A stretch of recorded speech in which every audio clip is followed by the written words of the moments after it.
The power of touch. One of the most powerful things we have is our ability to feel, to reach out, to touch.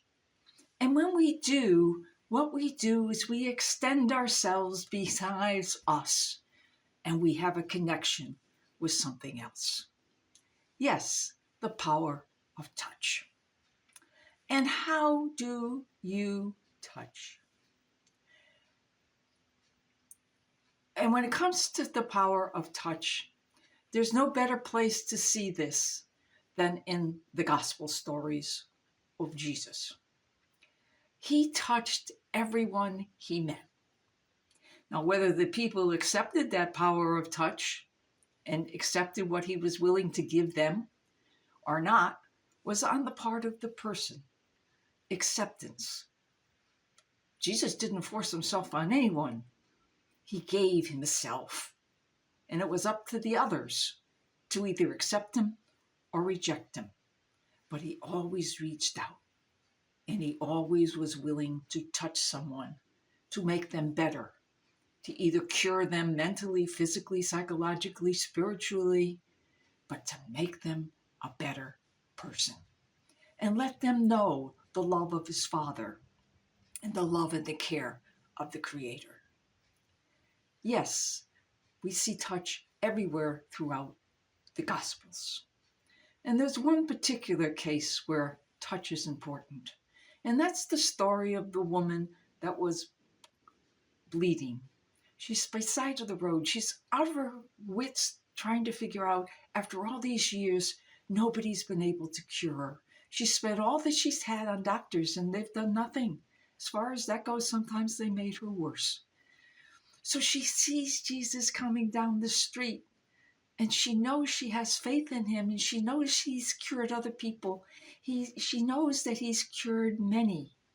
And could he cure her? She had faith.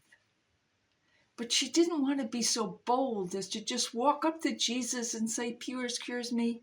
No, she gets on her knees in total humility, unworthy of knowing what she's about to do. And she crawls up under the crowd and she reaches out and she touches the garment of Jesus. Now, with all that crowd around, Jesus knew that someone touched him.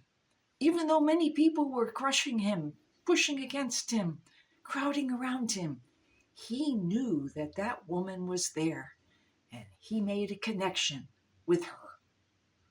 And he says, "Someone touched me." And the apostles looked at him and said, "Jesus, you're out of your mind. There's so many people here. Of course people touched you." He said, "No, someone touched me because I felt healing come out of me." And then the woman realized that she was cured. She comes to Jesus and said, "Yes, I have faith in you. You cured me. Thank you." The power of touch. And you know, Jesus isn't the only one who has the power of touch, because we are all to be like Jesus. We are all to be Christ-like. And we all have the power of touch. And that power of touch doesn't necessarily mean that I have to go and physically touch someone, because my power of touch is greater than that. My power of touch can come from a smile, can come from a gift of a sandwich to somebody on the street. It can come to an opening of my ear and listening to somebody who has to tell a tale or has something to cry about. Oh, there are so many ways in our life that we can touch. The power of touch is transformative. We just don't use it. Learn to understand the gratitude that we should have for our power of touch. That God allows me to touch others.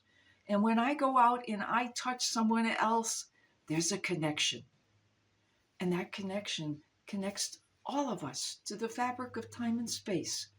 And that's why we were made, to be one with one another, not to be divisive, not to be fighting, but to be at peace, because we're all brothers and sisters of the same God who loves us. Yes, Learn to use your power of touch to make this world a better place.